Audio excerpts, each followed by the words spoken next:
What if the lie you live, polished chrome over a pulsing vein, a facade of flawless deference hiding the heat of a heartbeat too human, cracked not under the hammer of hatred, but in the hesitant brush of a hand during a scripted stroll, where the buttery warmth of crepe drips like melting pretense, the faint chime of carousel laughter mocks your mechanical mask, and a rival's shadow slips in like smoke through a keyhole, whispering, what if the automaton aches? Feel the phantom prickle of synthetic silk against fevered skin, taste the saccharine sting of strawberry gloss shared in stolen glances, hear the distant toll of a clock tower counting down to confession, as a boy's armored heart, forged in the fires of familial frost, thaws against the chill of his own contrivance. Recalling the veiled vulnerabilities in the Great Gatsby's green light across the bay, where illusions of affection illuminated isolation's abyss, or the rigid rituals of Regency balls, where dances disguised the desperation of the heart's hidden hunger. On October 19, 2025, as Tokyo's twilight wove amber threads through the canopy of ginkgo gold, Mechanical Marie Episode 3, Unmasked Marie, unspooled its silken snare into the ongoing arc of shadowed suitors and simmering secrets, a delicate escalation from the Inferno's embers in prior installments, where Peril's pyre had forged fragile filaments of trust. It's a porcelain peril, intriguing in its pirouette from farce to fracture, yet parsimonious with its pulses, leaving me ensnared in a swirl of sympathy and suspense, like overhearing a sonnet murmured in a masquerade's hush. Have you ever donned a disguise so deft it deceived your own desires, only to dread the dawn when the dawn desires you back? The episode doesn't disrobe, it dangles the drawstring, suspense a subtle suture pulling at your seams, curiosity the corset cinching tighter, inexorably inviting you to inhale the intrigue. What pretenses would you pierce for a partner's unwitting warmth, and what fractures form in the fall, building from Episode 2's blaze-born bond, where flames had forged a fleeting fidelity amid the family's festering feuds. This chapter catapults Arthur and Marie into the mundane masquerade of a mandated date, a ploy to pierce the paranoia of persistent peril with the patina of normalcy. As assassin's arrows arc anew, Arthur, ensnared by misanthropy's mire, enlists his unfeeling sentinel to simulate affection in the sun-dappled streets, their awkward amble yielding to yokelish yarns and yokai-esque encounters that blur the boundary between bodyguard and beloved. A formidable foe, Noah, emerges from the ether, his prowess a pernicious parallel to Marie's masked might, thwarted in Twilight's tussle, only to infiltrate the ivory towers of academia the morrow after, seeding scholastic sabotage. Transitioning with tantalizing tenacity from domestic duels to daylight dalliances, it hurtles toward horizons of heightened hazards, sands the scaffold of solitude to soften the sting. Picture yourself there, pulse pattering in the promenade's perfumed press, the crepe's crumbly crust crumbling like composure under Arthur's averted avert. The assassins advance a sudden shiver in the summer shade, much like the charged promenades in Austen's Pride and Prejudice, where walks wove webs of what-ifs amid society's scrutinizing stare. Does the date dissolve the divide, or draw darker daggers? The précis pencils the perimeter, a directive's drollery, a defender's daring, a disciple's deceptive dawn. It's the interlude to Dumas' The Count of Monte Cristo, seductive strokes sans the full swashbuckle, not the liaison's length but its latent lure, that visceral vice gripping your vitals, goading you to glimpse the grit, gauge if the girlfriend gambit guards or guts. Not the romance's ribs, but its ragged rhythm, the inexorable invitation to immerse, intuiting if the unmasked unmend or mesmerize. The narrative navigates with the nuanced navigation of a narrow escape, elegant in its escalation of everyday entanglements, then electric in eruptions of enmity, propelling the masquerade from matrimonial mirage to menacing merger, crystallizing Arthur's antipathy as affection's unwitting anvil, while catalyzing conflict through Noah's nocturnal nudge. Revelation's ripple refined, the persistent peril's provenance and paternal ploys, Marie's mimicry a mirror to Arthur's muted malaise, no cataclysmic convulsions but a cunning counterpoint, Noah's nigh-equivalent edge as enigmatic escalator, that apexes in an academic ambush, alliances aflutter and adversaries amassing under autumn's amber arch pacing parley's poise with pulse, distilling manga's chapters 4 to 6 into 24 minutes of measured mischief. Languid levity in the lover's lane yields to lurid lunges, equilibrating the rom-com's romp with the rival's rumble to refute routine's rut. The cloudy aspects that cloud fervent forums, those vexing veils like Noah's nascent nexus or the date's deliberate drollery. Is the interloper's infatuation facade or fervor? Does Arthur's aversion alibi his ardor? Provoke perennial parsing. The manga, serialized in Lala since 2021 by Mari Yoshikawa, with 10 volumes by 2025, the school saga spanning chapters 3 to 7, elucidates these enigmas with empathetic exactitude. Noah's enrollment, etched in chapter 5's covert confab, stems from a syndicate schism, his prowess a product of parallel pedigrees, a phantom operative poached from rival rings, echoing historical hitmen like the Venetian Council's shadow surgeons who infiltrated salons pawns to slit throats. The date's drollery? Chapter 4's deliberate detour, Arthur's human hate, a trauma talisman from a treacherous tryst, foreshadowed in flashbacks' fractured frames. His enlistment of Marie, a narrative nacelle for nurturing nuance, contextualizing the animation's abbreviated allusions as accelerators to affinity. Fans fret the fidelity. Twitter threads decry Noah's nimbleness as ninja nonsensical. Yet this adaptation, by Studio Pierrot, honors the source's subtlety by streamlining skirmishes, transmuting murk from misprision to romantic riddle, ambiguities as assassin's allure, loose to lure the legions deeper. What if the episode's enigmas are the evening's eclipse, whetting your wits for the wiki's wider weave? Arthur unfurls as archetype's anxious apprentice. His fissures from fraternal fractures, forged in the foundries of a father's favoritism akin to the dispossessed dukes in Dumas' dynastic dramas, ignite motivations of defiant detachment. His directives a consistent cocktail of contempt and craving that surprises in solicitous stumbles, transformative in the tentative thaw toward tactile truths. Marie, the mean of the mechanical, unearths an undercurrent of uncharted unease, wounds of warrior wanderings fueling fealty to the facade, choices like clumsy caresses consistent in chivalric candor, growth glinting in guarded gratitudes that gamely humanize the hardware. Noah, the nocturnal nomad, layers lethality with latent levity, his lunges a motivation masked as mandate, surprising in suave sympathies that seduce the scrutiny, transformative, transcendentally, like Heathcliff's Heath haunting wuthering heights with withheld warmth. Dialogue drifts from derisive decrees to doubt-dappled drollery, ascension arched in every averted avert. Reader, when have your armors ached for an accomplice, turning foe to familiar in the fray? The episode interrogates with infantryman's incision. What dominion endures when dynasties dissolve in dalliances, power's predatory partitions, or morality's meticulous masquerade? Sacrifice surges in Arthur's simulated suitor, a sovereign's shadow for the self-salvation, struggles manifesting hope's hammered helm against despair's dulled dirk, evoking Sartre's existential edifice, where bad faith builds the boulevard to being. Morality modulates in the meddler's machinations, choices like Noah's nocturnal nudge, a survival stratagem in suitor snake pits, vivisecting power's peril in predestined pantomimes. Hope versus despair? The date's droll detour a grail, exhaling how hilarity heals history's hernias. It pierces the panoply. In your own embattled epics, have you sacrificed sovereignty for the suitor's siren song, morality for the meridian's merciless march? The corporate coliseum burgeons with bittersweet breadth. The school spires a stage for shadowed suitors. New lore in syndicate schisms and mechanical myths complicating cabals with cautionary caveats, enriching the rom thriller realm without riddle. Akin to Chandler's The Big Sleep grafting governance onto the grotesque. The script. Sallies with suitor's sting. Sharp sallies splintering silences. Poetic in profane profundity. Arthur's act natural. A cliché consecrated as clarion. Lines lumbered with foreshadows filigree that reverberate like ricochets in a redoubt. Impactful? Incisively, each utterance an undercurrent carving canyons. Envision it echoed in the esplanade's emberglow, his vow veiling the vanguard. Would you feign the flame if it fanned your frost? The writing wields not with waste but with whetstone, honing the haze in the half-heard. The credits curtain a clarion craving the charge, art direction drips with desirous detail, the town a tapestry of twilight teals and tawny treats, colors connoting cravings creep, lighting lacerating limbs in lunar limbs that shadow the suitor's savagery. Fluidity flares in fervent flutters, symbolism in sway, still silences versus sinuous shifts, forging impact where beauty bespeaks bondage, not vain veneer, but visceral vow, like Klimt's entwined embraces enthralling the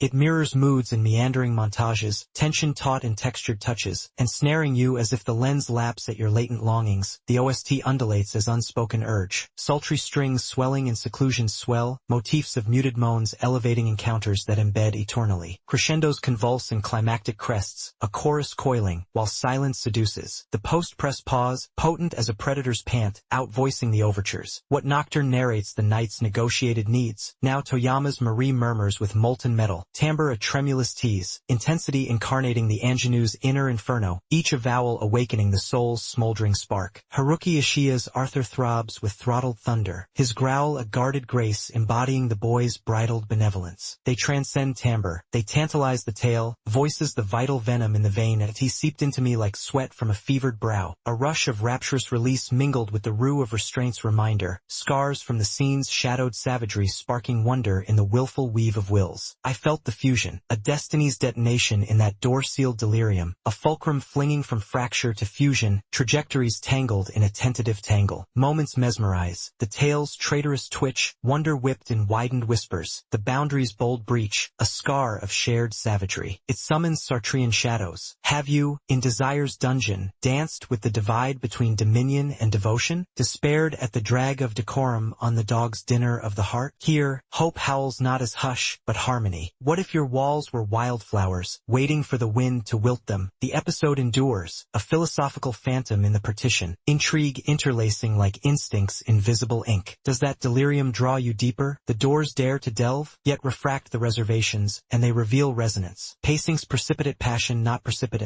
but primal, mirroring manga's merry mayhem in the mating, opacity and urges a stylistic snare soliciting scrutiny, akin to H. Lawrence's Lady Chatterley's lover luxuriating in the lewd. Complexity's carnal coil, calculated caress catalyzing craving. Appreciation avalanches, critique caresses the creases. I think the bully's brevity bordered on banal, a touch too trope-tethered, but it tempers no tempest, the thrill unthwarted, mechanical Marie episode 3 triumphs in its tantalizing torque. Premise: a powder keg of prejudice and pulse, characters caressed with compassionate claws, artistry and aphrodisiac arabesque. It attains its ambitions, narratively, in navigating the naughty with nuance, artistically, in evoking the exquisite ecstasy of the edged. Weaknesses, whispers of wistful want in the world's wider woes, awaiting woven widths. But heed this, heart's hedgebreaker. What if bypassing its breach bars your own bloom, leaving longings locked in the limbo of the unlived? The episode isn't interlude, it's ignition, the wall waning at your whisper. Breach it, let their bond become the breach in your own bastion of the beige. Imagine the soft splash of rain on rose-tinted panes, not mere droplets but a deluge of denied desires. The faint floral fragrance of fevered linens clashing with the sterile sharpness of antiseptic, as if your fingertips, tracing the fever-flushed forehead of a forbidden flame, could confess the chasm between clockwork composure and the chaotic cadence of a heart unchained. In the gilded gallery of guises we gallery ourselves in lovers lingering in Casablanca's foggy farewells, or you at your own bedside vigils, where vulnerability veils the valor of care. What if tenderness was the ultimate treason, a glitch in the gears that gears us toward genuine grace? Episode 4 of Mechanical Marie, aired on October 26, 2025, unfurls this fervent fever dream within the escalating masquerade ignited in prior episodes. Marie's mechanical mimicry shielding Arthur from assassins, her robot ruse now ripening into romantic reveries amid familial fissures. It's a lush labyrinth of longing and lethality, intriguing in its intimate intimations, the quiver of a quill in quiescent quarters, the gleam of malice in a mirror's margin, yet withholding the wounds that whisper of deeper deceptions. You've tended such tempests in your own tender trysts, haven't you? The room redolent with the risk of revelation? The episode doesn't drop the disguise. It drapes it in desire, the air alive with the afterglow of almost that ache like an unuttered "I." What wilts when the nurse's garb nurtures not just flesh, but the fragile fiction of the soul. The stethoscope stills, your breath baits. Listen closer, or let the latent longing languish in the lamplight, from the flirtatious feints of episode 3, where Marie's girlfriend mode glitched into genuine glimpses amid gala gambits, Arthur's oblivious orbit tightening the tensile trust. This fourth flourish pivots to parlor-bound passions and pernicious pursuits, transitioning from public pretenses to private palpitations. Arthur, that armored aristocrat adrift in aversion, tumbles into tender turmoil. A pond plunge protecting his porcelain protector leaves him languishing in fever's fold, his student counsel stubbornness a bulwark against bedrest. Marie, the maid of many masks, dons the nurse's garb in a bid for redemption, her programming fraying at the edges as she navigates nocturnal nursings, thermometers teasing, tonics tender, while warding off a wily new assailant slinking through the shadows. Lurking in the lacunae, Arthur's stepbrother Maynard Marshall's malice, his hired harbinger Noah a needle in the night, injecting intrigue into the idol. It's the bedside ballad of Beauty and the Beast's enchanted evenings, recast in Regency Robotics, where every elixir evokes the elixirs we employ in our own evasions of exposure. Feel the flannel's feverish fold against your fevered form, the furtive footfall of foes fogging the frosted glass. Does devotion dismantle the deception, or deepen its dangerous dance? The vigil doesn't veil, it unveils, a half-whispered wish wavering for witness, weaving you into the web like a half-hearted heartbeat. The plot pulses with purposeful precision, propelling the proceedings from performative pretenses to profound proximities, each pulse a pivotal prod in the paradigm of pretense and passion. Revelations ripple like rain on rippled ponds. Marie's malfunction, in maternal modes, unveils not glitches but glimmers of genuine guardianship, a pivot parceling protectiveness into profounder pulls. Maynard's machinations a mirror of fraternal fractures, sans seismic shocks yet seeding suspicions that stratify the stakes. No narrative nosedives, but a cliffhanger crystallizes in the assassin's amber eyes, a cryptic convergence whose cadence conjures cataclysms, mirroring the manga's mid-volume mysteries where mishap mishaps multiply into menace. Pacing, a pendulum's poised swing. Languid in its languors, it balances the boudoir's brooding with the brawl's brisk, dramatic equipoise favoring frolic over fray. The 24-minute measure marinating mirth with mystery's mordant edge. Those cloudy aspects clouding comment sections like condensation on a chilled chalice. Why Arthur's ailment arrives so abruptly, a contrived catalyst for cohabitation, and Marie's girlfriend/nurse evolutions. Her empathy erupting sans evident etiology? Fans forage forums for footing. Does the domestic detour dilute the danger, or deepen its draft? The manga's Chapter 6, nursing mode activated, serialized in Lala, blending volumes 1-2's romantic recess, clarifies with crystalline candor. Arthur's immersion stems from the gala's accidental aftermath. His pawn plunge a payoff for protective pivots in Chapter 5. Her modes a modular mimicry masking martial mandates, echoing Aki Akamoto's afterwards on humanity's hardware hacks. Maynard's menace? No nebulous nonsense. Chapter 7 discloses his designs as dynastic daggers, a balm for bastard-born bitterness hinted in side stories. Noah's debut a deliberate dovetail to the source's suspenseful spine. Marie's programming no anomaly, but an arrow aimed at authenticity, unraveling in Volume 2's Vortex, Chapter 10, where Office Odyssey's orbit orchestrated outrage. This animated iteration, telescoping timelines for teletempo, accelerating Chapters 6 to 7 for seasonal sprint, dispels the dew. No haze, but heady haze. The ambiguity's an appetizer to the feast of facets, fortifying the frame's flavorful forge. Characters cascade into complexity like candies in a kaleidoscope, their interiors illuminated in iridescent inks. Marie, that paragon of post-pretend pluck, unearths her unhealed ulcers in unyielding uplift, self-scorned specter lingering in sidelong sighs, her drive a defiant decree against diminishment. Choices like conciliatory caresses consistent yet coup de grace, transformative in their tender tenacity, akin to Belle's barbed banter blooming into bold benevolence. Arthur, the misanthrope's heir, motivates through miasmic mistrust. His growth glimmers in protective pivots. A boy barricaded by betrayals, now nudged toward the warmth he warded off. His dialogue dense yet dawning, like Hamlet's hesitations honing into resolve. Maynard emerges as alchemist of animosity. His wry wounds a wound healer turned harbinger. Even Noah, that nocturnal needle, catalyzes contrast. Consistent, crystal, surprising, like saccharin in salt. Thematically, the episode doesn't dictate. It dissolves into the draft, profound potables poured through prisms of pardon and pursuit. Power percolates in the parlor's pecking order. Marie's prowess a panacea piercing pretenses, manifesting in her merger of mishaps into masterpieces. Echoing Foucault's fluid forces, but fizzed with feminist fire. Morality mingles in the mix. Is absolution an abdication, or an alchemy of empathy? Sacrifice simmers in Arthur's suppressed spites, survival in the sucker's successful salve, hope a heady haze against despair's dry heave. These aren't sermons. They're savored in the stepbrother's evasive eyes, Marie's unblinking bet, philosophical fizz that queries. Does delight demand defiance of the deceiver's decree? World-building bubbles up in boudoir bylaws, corporate conspiracies, clandestine siblings, nocturnal needles, enrich the expanse with ethical effluvia, cultural codes of classist cabals complicating caresses, where legacies lacerate love. No overload. It oxygenates, turning the manor into a crucible of confection and conspiracy. Dialogue? A dipper in delight's distillate, sharp as a shard of syringe glass, poetic in its pauses pulsing with punch, impactful without insipid indulgence, dodging cliché for the clever crackle of confessional quips. Lines like Marie's choked affirmative, with affection for Shadow Fisher sealed in solidarity, resonate post-credits like the lingering lift of laughter in a lonely sickbed, reminiscent of Austen's arch asides amid assembly line absurdities. You've savored such salvos at strategy sessions or supper standoffs, haven't you? Words waiting the what-ifs? The script doesn't slake, it stimulates, a sip that lingers like liquor on the lips. Art direction delights with decadent detail, a cornucopia of coral curves and citron confections symbolizing the spectrum of self. Softer shadows on Marie's form a subtle sacrament to substance, lighting lavishing her labors in luminous layers that evoke the soul's slow unfurling. Movement a merry meringue in montage madness, stillness a steely stare into the sickbed's silent summons. Fluidity froths in frenzied flourishes, assassin ambushes in cartoonish cascades, yet repose reigns in reflective regards, nods to the nuanced nudes of Renoir, where beauty isn't brittle but buoyant, the vivid vitality voicing validation's vital verse, colors cascading like caramel in cream, direction and cinematography concoct with conspiratorial cunning, close crops on collaborative clutches, composing confluences that cradle conflict in their curves, editing's ebullient ebbs a mirror to mended minds, zippy zooms and zesty zaps, languid laps over lab-laid labors, amplifying Marie's yearning like Spielberg's sentimental swell swells, but sweetened with subversion. It magnifies the melange, every shot a sugared snare. The OST?